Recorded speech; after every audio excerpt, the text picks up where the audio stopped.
Bonjour tout le monde, je suis Antoine. Gabriel, j'ai attendu toute la semaine pour te parler de ce qui pourrait être le plus beau souvenir de mon enfance. Bienvenue sur Wow Spoken French, cher auditeur. Antoine, tu sembles très excité aujourd'hui. Dis-nous tout. Quel est ce souvenir si spécial? Au Gabriel, c'était l'été de mes 8 ans. Ma grand-mère habitait dans un petit village près de Lyon. Chaque été, mes parents m'emmenaient chez elle pour 2 semaines.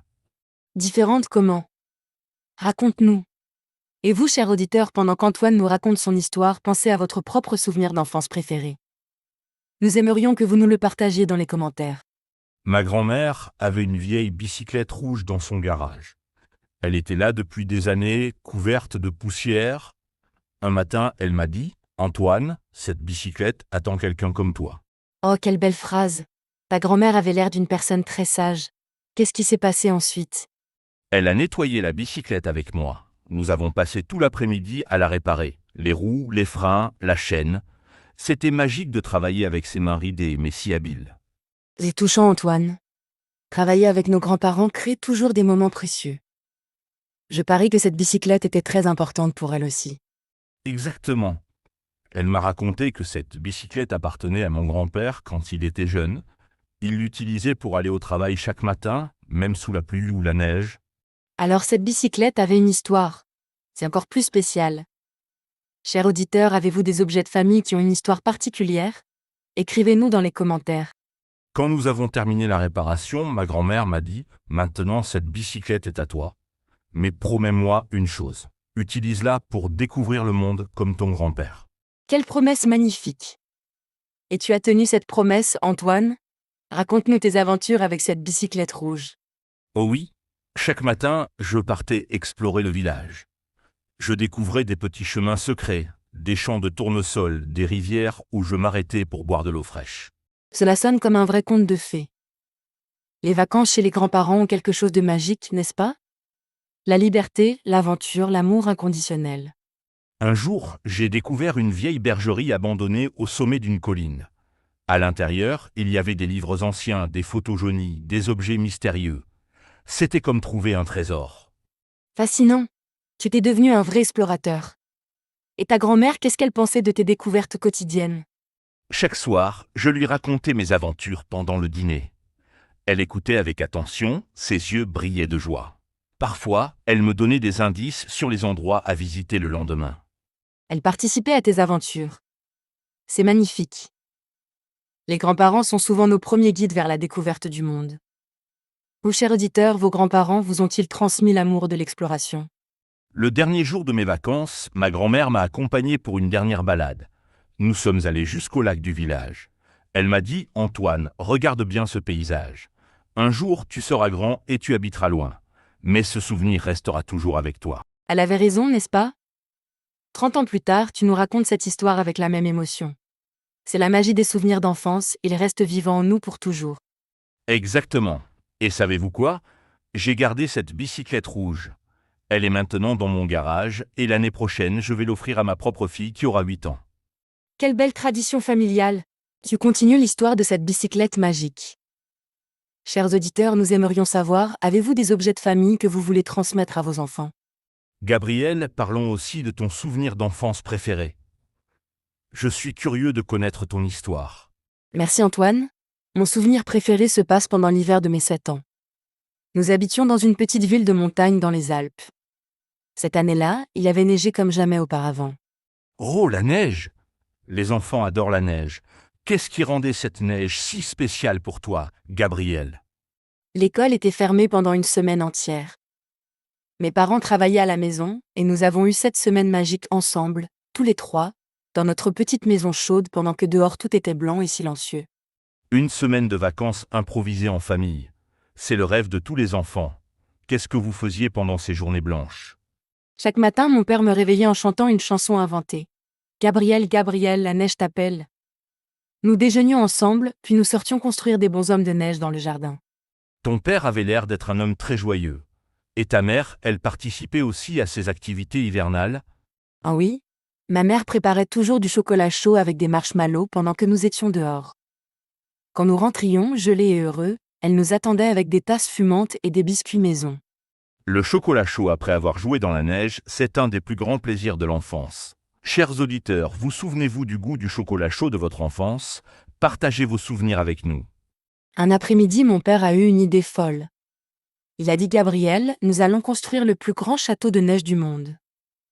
Nous avons travaillé pendant 3 heures, mes parents et moi. Un château de neige. C'est encore mieux qu'un bonhomme de neige. À quoi ressemblait votre château royal? Il avait 4 tours, des murs épais, même un pont-levis fait avec une planche de bois. Ma mère avait apporté des bougies pour illuminer les fenêtres le soir.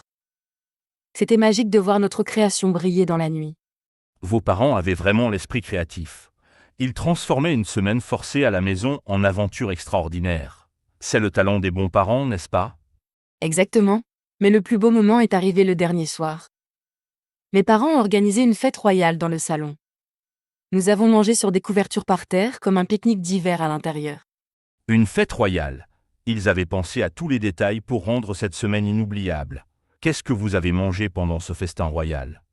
Ma mère avait préparé tous mes plats préférés, des crêpes, de la soupe à l'oignon, du fromage fondu avec du pain. Et pour dessert, une tarte aux pommes encore chaude. L'odeur remplissait toute la maison. Cela sonne délicieux. La nourriture a un pouvoir incroyable pour créer des souvenirs.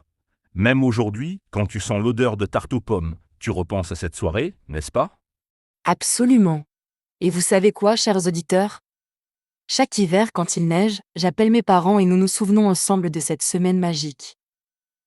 Les souvenirs partagés deviennent encore plus beaux avec le temps. C'est vrai. Partager nos souvenirs les rend vivants.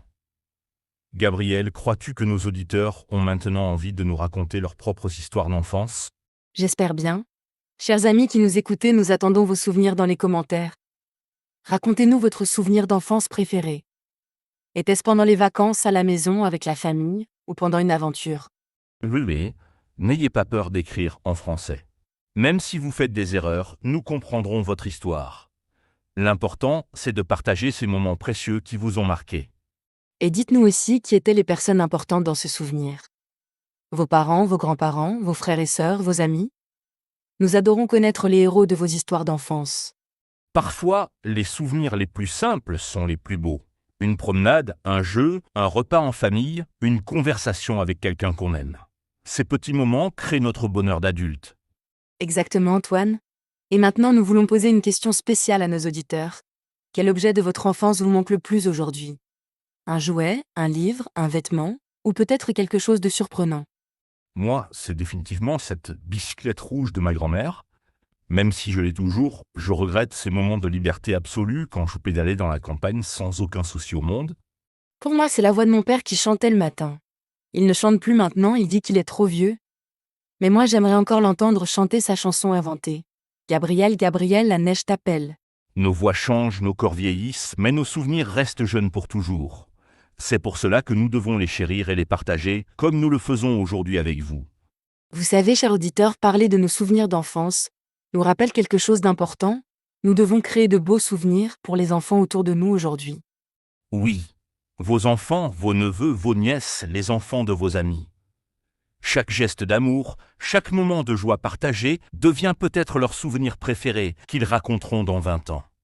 Alors soyons généreux avec notre temps, notre attention, notre créativité. Organisons des aventures, cuisinons ensemble, chantons des chansons, construisons des châteaux de neige ou réparons des bicyclettes. Et n'oublions pas nos parents et nos grands-parents. Appelons-les, visitons-les, écoutons leurs histoires. Ils ont encore tant de souvenirs à partager avec nous.